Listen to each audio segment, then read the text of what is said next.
Thank you for joining us. I'm Pinky Webb. This month of March, CNN Philippines is joining the global call to action to promote gender equality and empowerment. And here on The Source, we are featuring women who have or continue to dedicate their lives to public service.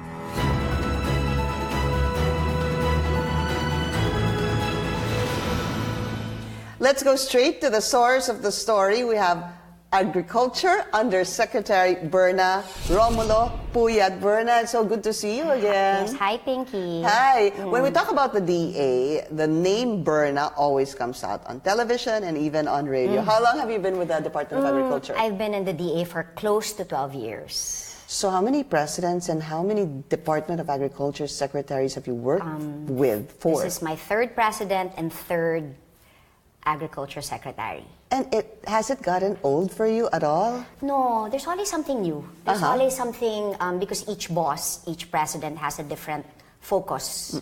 Like during the time of GMA and Secretary Art Yap, their focus was getting grants from abroad. During the time of Pinoy and Secretary Alcala, it was more of we were strengthening gender and development. And then now? Now, with President Duterte and also with Secretary Manny Piñol, gender and development is still number one, but they're also focusing on marketing. I see. Yes. So that's a good balance. Yes. But you've been traveling a lot, all over. Is it just the Philippines or even abroad? But mostly, of course, here, number one, to meet farmers. Yes. If you were to sum up, going around to many places and meeting farmers, what's the experience like? It's actually, each farm I visit, it's always different. Like, I can't say, every week I visit a different farm, and I can't say one is similar to another one. Really? It's all different. And everyone is unique? Everyone is unique. And it's actually what I do when I visit a farm. I actually do what they're doing. For example, with the women, I remember when we were in Mount Canlaon, that's in Negros Occidental. So what I did was I joined the women to go while they were going to harvest Robusta coffee. Coffee, okay, yeah. Yes, coffee, because Mount Canlaon has fantastic coffee. So I was walking with them, and then, my gosh, 1 hour just to get to this place. And then you have to pass through a river. And oh my God, nahulog pa ako sa river. Kasi parang I wasn't expecting. I thought I would 10-minute walk and I would be there. 1 hour just to get to that place. And then when I reached that place, I said, oh, nandito na ba? And they go, hindi ma'am, another 30 minutes. So, 30 minutes. And imagine the women do this every single day. Wow. So when we were there, so they were teaching me how to harvest coffee. 1 hour of harvesting. Of course, I had to do it because, I had to experience what they were experiencing every single day. Oh my God, I can't imagine 1 hour of harvesting Robusta coffee. Yeah. Then after a while, I was just so tired. That's my workout already. They were going, ma'am, gusto mo, Arabica naman. Arabica kasi is higher. So ano sabi mo? Then I said, oh sige, ganong kalayo pa? 1 hour pa? I go, no, never mind. never mind. But then you have to do what they're doing to see what they need. See, that's the way you can provide what intervention the Department of Agriculture can give. You have to, I guess, walk the talk. I mean, you have to experience it, so know it, live it in a way. Yeah, even for a day or an hour. Yeah, imagine just an hour of doing it. So that's 1 hour and 30 minutes to get there. 1 hour of harvesting, and imagine you have to go back. Yeah, another hour and a half to go back. Yes, but they do it every single day. What would be your most, I'm sure there are a lot, memorable experience having to go around farms and meeting farmers? Is there one that strikes? Well, that would be the Mount Canlaon. Okay. Or every time I visit the Cordilleras, it's the same. To get to where they're, in the Cordilleras, we have the heirloom rice. We have about 300 varieties of heirloom rice. That's a lot. And do you know that the women are the seed keepers? So we have this project actually with Erie, so we can actually keep the seeds. So it's already documented. So we meron have, na, yeah. we have. Okay, the women, would you believe that in the Cordilleras, 90% of the farmers are women?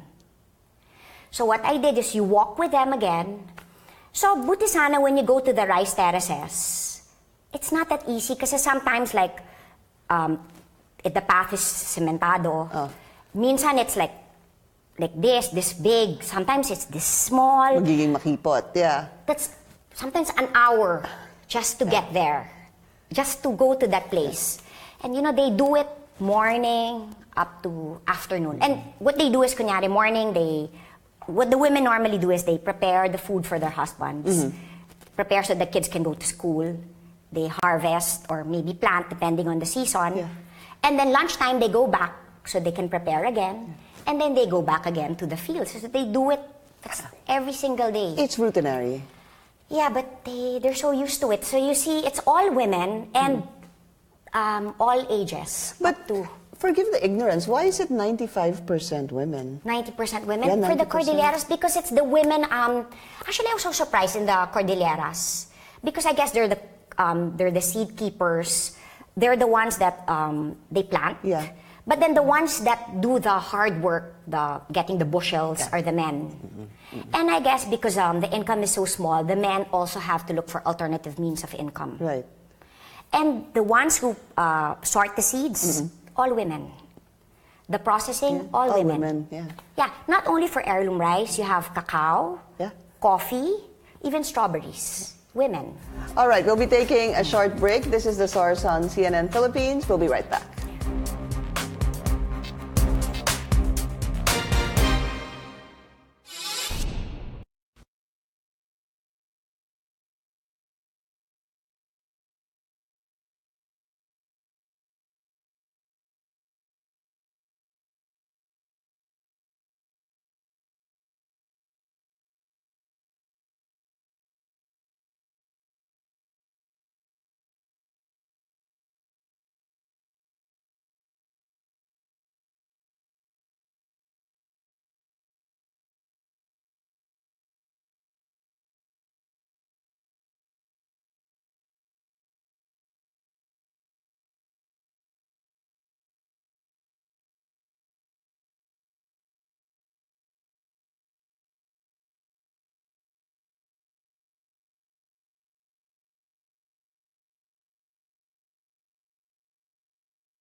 And we're back. Our guest today, Agriculture Undersecretary Berna Romulo Puyat. I guess the first question that also comes to mind is, why is Berna into farming, farmers, or the agriculture sector? What got you started? Well, I was at the time with the presidential management staff. And my boss that time, the PMS head, was Arthur Yap. So he was going to be transferred to the Department of Agriculture. And then he asked me, why don't you join me in the Department of Agriculture?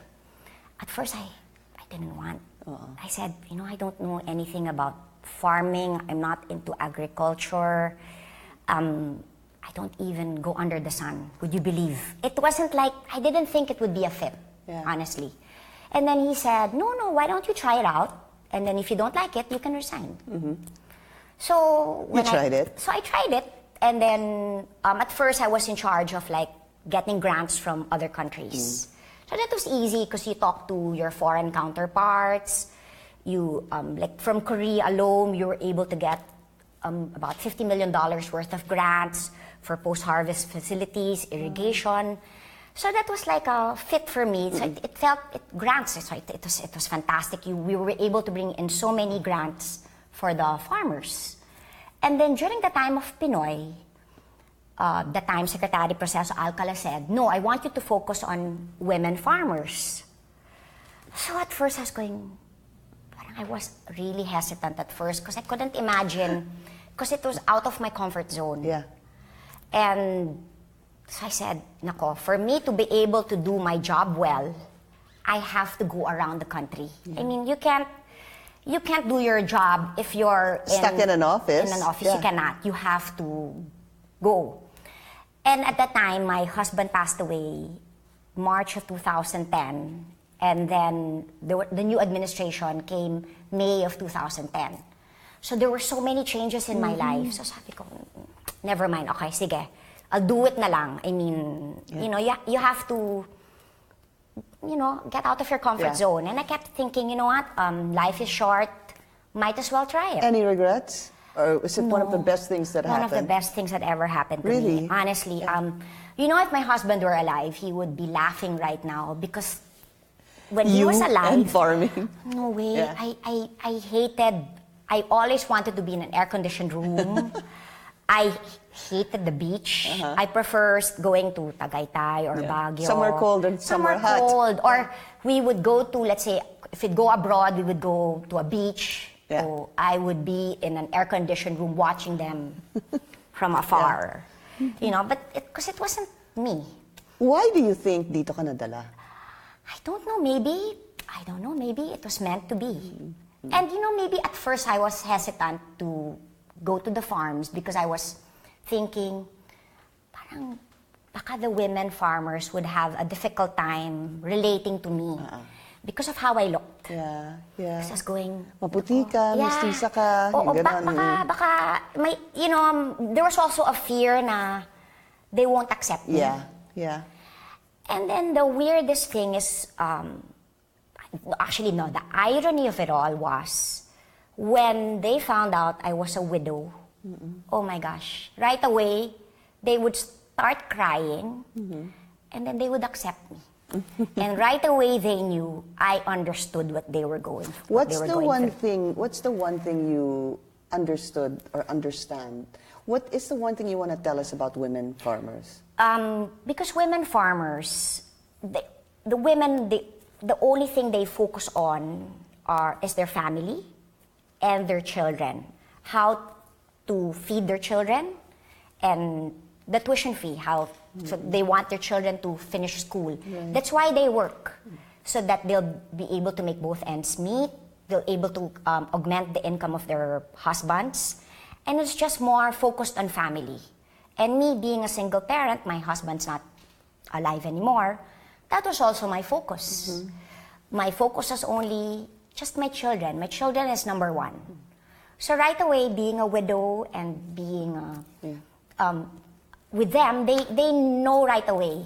There was even one time when my son graduated from high school, biglang I just told them, oh, look at my son, nag-graduate na from high school. Pinapakita mo dun sa farmers, and they were all, Ma'am, then they were all tuwang-tuwa because me, I was so proud na I was a single parent and my son graduated from high school. That's big. That's big. And for them, that's what you look forward to. And that's an accomplishment. Absolutely, and that's something that makes a woman very strong. Yes, you have been talking about, of course, your husband passing.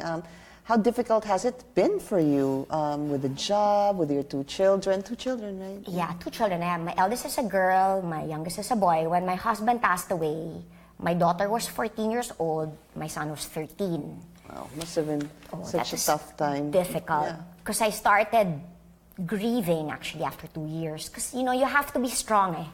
Women, I notice, we have to be strong for the family. It's almost like what, a defense mechanism, it's a defense you think? mechanism, no. And you have to be, because you can't show weakness.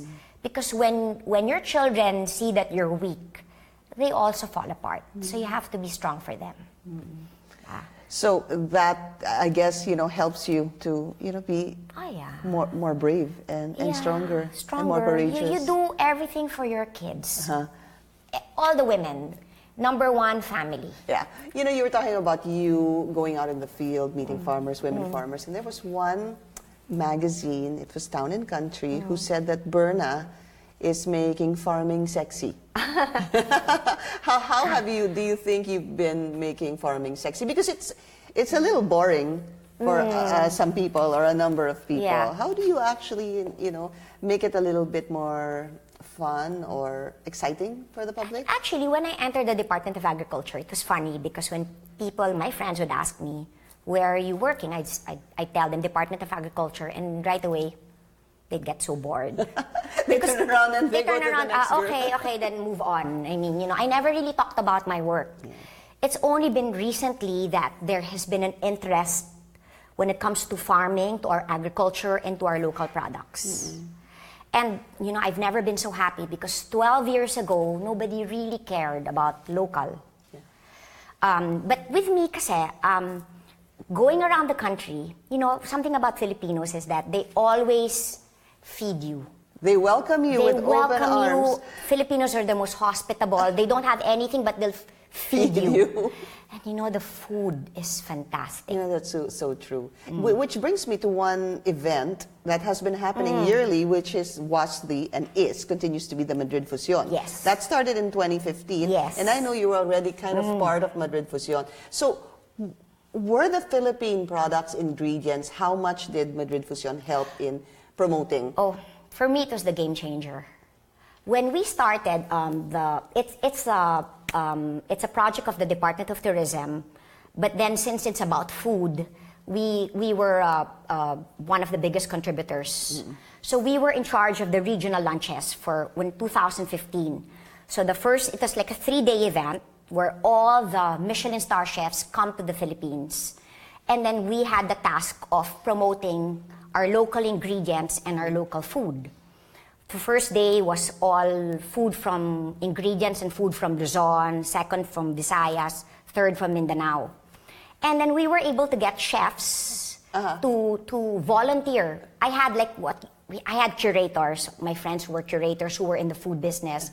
We were able to get 15 chefs per day to voluntarily cook. And was there a Filipino product that was a blockbuster among yes, the Adlay. Michelin? Adlay. That's with the advent of Adlay with Margarita Flores. Margarita Flores, oh yeah. When Gaita started using Adlay, I love her. Yeah, I love her. That's matagal na. That ingredient has been there for a long time. In Mindanao, it's in Bukidnon and in Zamboanga. But nobody ever really noticed it. Yeah. And then Secretary Alcala, I have to give credit to him, said, parang it tasted like rice, except it was like rounder. Maliliit na yes, and it's heavier in the stomach. Yeah.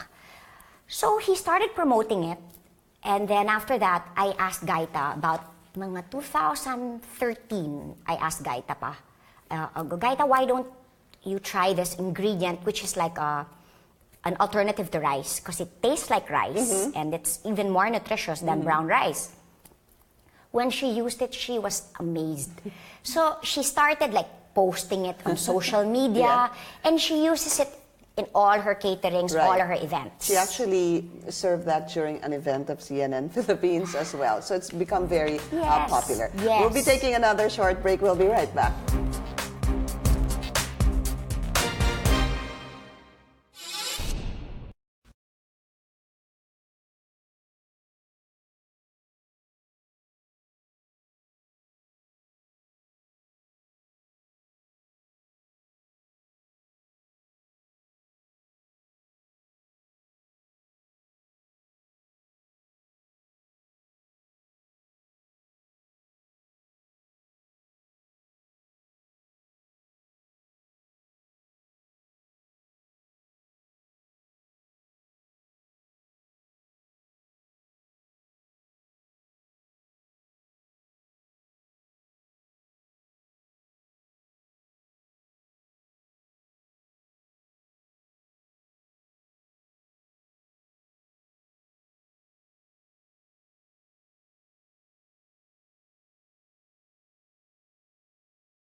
You're back on The Source. Our guest today, Department of Agriculture, Undersecretary Berna Romulo Puyat. Let's get a little close and personal. Yeah. So you were telling us that it was almost an accident that you came into the Department of Agriculture. In your family, it's a political family. Is this something, you coming from a political family and you being an USEC of the Department of Agriculture, does that complement each other one way or another? I actually the first reason why I agreed to enter the DA was it was because it was the only department where my dad was not connected to. Because he was DFA. He was DFA, DBM secretary, executive secretary, senator, Department of Finance, agriculture, wala. So here comes Berna. Yeah, kasi when I was in the PMS, parang he was still my boss. Yeah. And it's quite difficult really to prove yourself because like your boss is your father. But in the DA, at the time when I transferred to the Department of Agriculture, he was already in the DFA. So it was a totally different, like he wasn't my boss anymore. Almost no connection. No connection, and he wasn't really, he's more of a diplomate and a numbers guy, but not really into the Department of Agriculture. And it felt good to be in a department where I could make a name of for yourself. For myself, yeah. But what are your future plans for the department? Well, right now we have what we call the Tienda. Okay. I love this project. We started it July of last year. It's because we cut the middleman.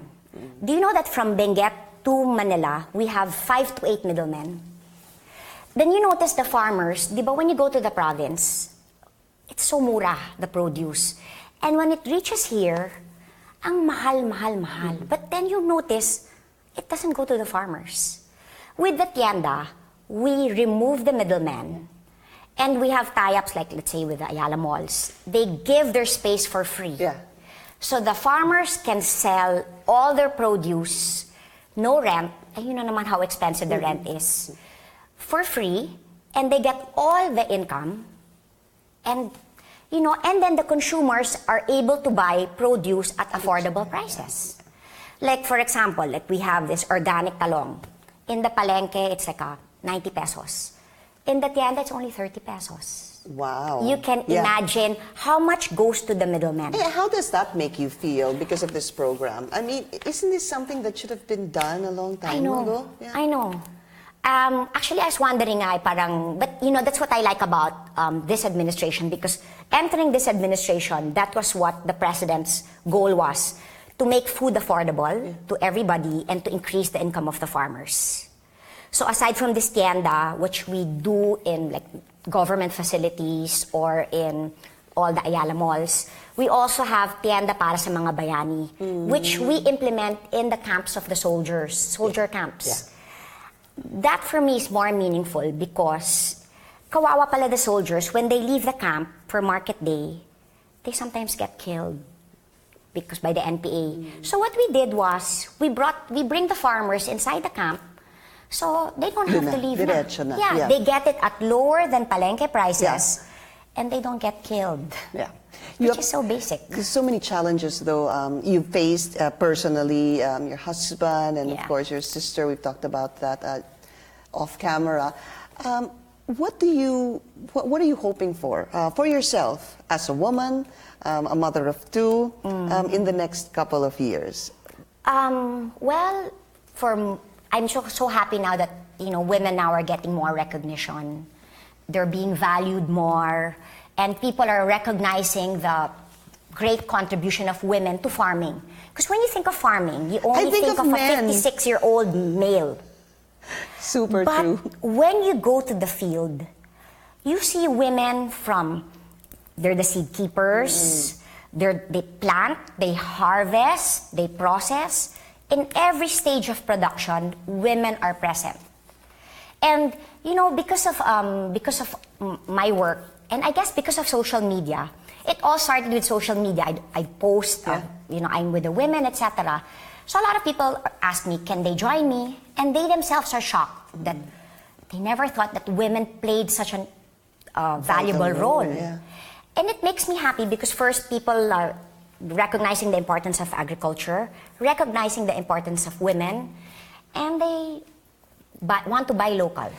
Equally important is really the kind of hard work our farmers do. Yes. Because without them, ang hirap talaga ng kanilang trabaho and they're paid so little. Yeah. What is your dream for them?